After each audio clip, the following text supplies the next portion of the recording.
ဖိုက်တူးလေးတွေရွေးချက်ထားတာကဒါလေးရွေးချက်ထားဆိုဖိုက်တူးလေးတွေရဲ့ reading ဖြစ်ပါတယ်မီးကတော့ခုနကတော့ဟောနေနဲ့ပြတ်သွားတယ်ဆိုတော့ဆက်ပြီးတော့ဒီတိုင်းလေးဆက်ပြီးတော့ဟောလိုက်မယ်ပေါ့နော်မီးပြတ်တာကိုလည်းတီးခံပေးကြပါလို့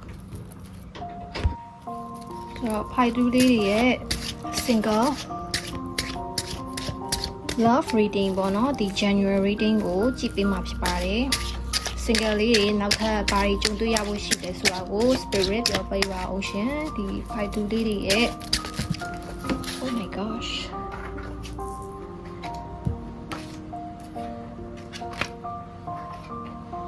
ဒီ single fight to လေးတွေရဲ့နောက်ထပ်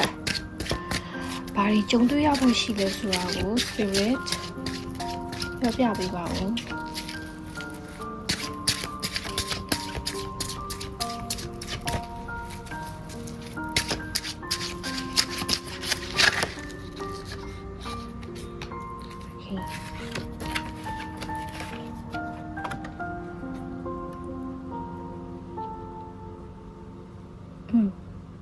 ခုနမှာတော့ကလည်းဒီကက်ရဲ့ energy ရတယ်ပေါ့နော်ထွက်လာတော့လေဒီကက်ပေါ့နော်ညာမသိဘူးနည်းနည်းလေးဖိုက်တူလေးတွေကစိတ်ညံလက်မြန်ရှိရဆိုပဲတဘောပေါ့နော်တခုခုဆိုရင်လည်းအုံတိုင်းနဲ့လုပ်လိုက်တာပဲပေါ့နော်အဲ့လို energy တွေ့ရတယ်ပေါ့နော်ဒီမှာလာပြီးတော့ခုနကလည်းကတ်တွေ shuffle လုပ်တဲ့အချိန်မှာလည်းဒီလို energy ရသွားတယ်ပေါ့နော်ဆိုတော့ဆက်ကြည့်လိုက်ရအောင်ဖိုက်တူလေးတွေရဲ့ single life မှာနောက်ထပ်ဘာတွေကြုံတွေ့ရဖို့ရှိလဲချစ်ကိုစိတ်ကုန်နေရများလားဖိုက်တူလေးတွေ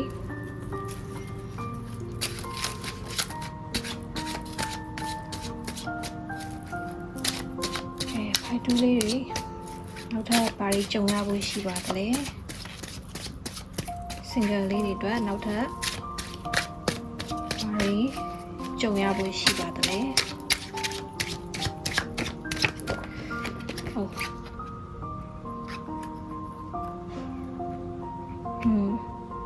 တ်ကြည့်အောင်နော်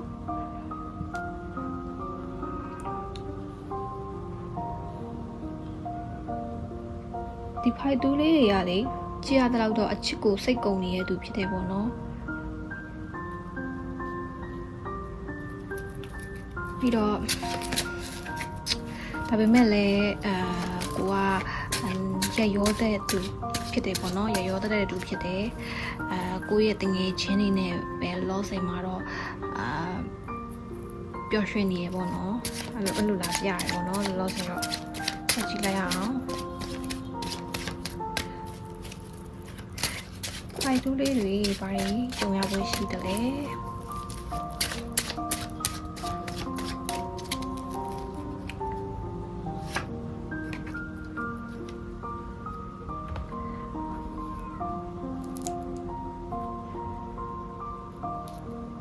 ဟုတ်တယ်အချစ်ကိုစိတ်ကုန်နေတဲ့ပျော်နေမယ်ဆိုတော့ energy မျိုးရတယ်ပေါ့နော်ပျော်နေမယ်ဆိုတော့ energy မျိုးရတယ်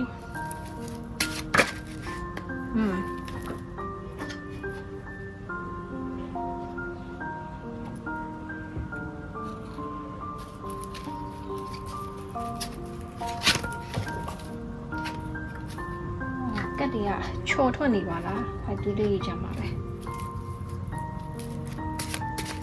ဖိုက်တူးလေးဘာကြီးကြုံတွေ့ရဖို့ရှိပါသလဲ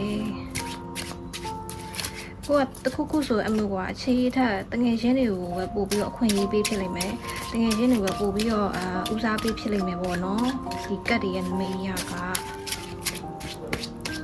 single လေးတွေဘာကြီးကြုံတွေ့ရဖို့ရှိပါသလဲဖိုက်တူးတွေ့ထားတဲ့ single လေးတွေဘာကြီးကြုံတွေ့ရဖို့ရှိပါသလဲဟုတ်တယ်မှာကြည့်ပါလားမိပြက်နေတော့ပြာမမောဝါကြီးတငယ်ချင်းတွေကိုနာကျင်မှုတွေရင်ဖွင့်မယ်ပေါ့နော်အဲ့လိုလေးဖြတ်တန်းဖြစ်နေလိမ့်မယ်ဒီနဲ့ပတ်သက်ပြီးတော့ဒဏ်ရာရနေတဲ့တူလေးပါလား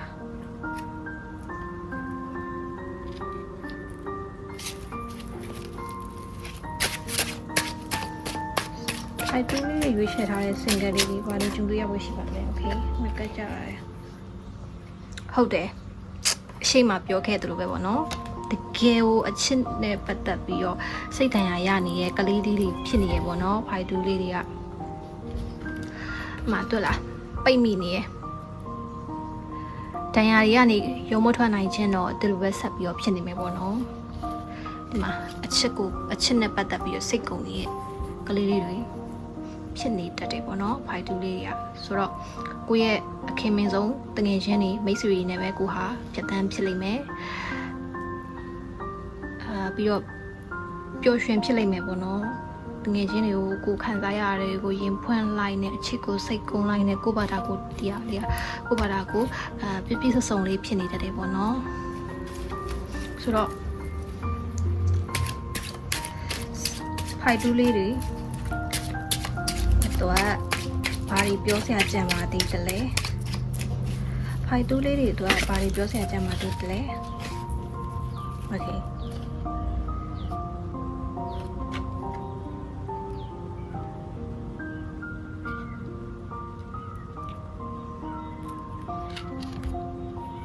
စိတ်ကုန်ပြီးမဲ့လည်းတခါတလေပေါ့နော်အတီတော့မဟုတ်ဘူးပေါ့တင်မလားမျက်စိအစာကျွေးရလောက်ပဲရှိရမယ်ပေါ့နော်လက်သလောမှာတော့ဒီဖိုက်တူးရွေးချယ်တဲ့တူလေးတွေကဘာလို့ဆိုတော့ကိုအနေနဲ့ကဒီခုနကတော့ဖြစ်ခဲ့တဲ့ဒဏ်ရာတွေကိုကုစားဖို့လိုအပ်တယ်ပေါ့နော်ရုံထွက်နိုင်ဖို့လိုအပ်တယ်ရုံထွက်တာထက်ကွာလုံးဝကွာအဲ့ဒီထဲကိုရုံမထွက်နိုင်လောက်အောင်ကိုစိတ်တန်ရာရပြီးပိတ်မိနေတာကွာဒီမှာလုံးဝအဆိုးဆုံးပဲကွာလုံးဝဒဏ်ရာကြီးအကြီးကြီးဖြစ်နေတာဆိုတော့ဒါကကိုတိုင်းကကုစားမရမယ့်အရာဖြစ်တယ်ပေါ့နော်ဆိုတော့ဖိုက်တူးလေးတွေဗာကြည့်ပေးတဲ့အတွက်ကျေးဇူးအများကြီးတင်ပါတယ်ကိုစိတ်နှဖျားကျမ်းမာချမ်းသာကြပါစေနော်